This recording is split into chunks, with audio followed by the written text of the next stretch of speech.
Hi, welcome to the Richard Kabili YouTube channel, and for today's tutorial, I will be teaching you on how to enable and disable show grid continuously with count rows and overlays voice control on iPhone X. But first, kindly subscribe to this channel and don't forget to hit the subscribe button and the bell to notify you for the new updates. And let's start. Using your iPhone X from your home screen first, go to Settings. Then in the settings, scroll down and find the accessibility and then tap. Then in the accessibility, scroll down again and go to physical and motor section and then tap the voice control. Then in the voice control, go to this section and then tap the customize commands.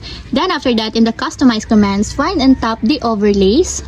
Then in the overlays, find and tap again the show grid continuously with count rows. Then in the show grid continuously with count rows, as you can see that it is already enabled. But you have to activate also the switch button under the confirmation required to fully enable or fully activate the show grid continuously with count rows in your overlays until it becomes green. And if you want to disable or turn off, just tap again the switch button just like this. And that's it, we have successfully enabled and disabled show grid continuously with count rows and overlays voice control on iPhone X. If you have a question, can you comment down below and don't forget to hit the subscribe button and the bell to notify you for the new updates. And thank you for watching!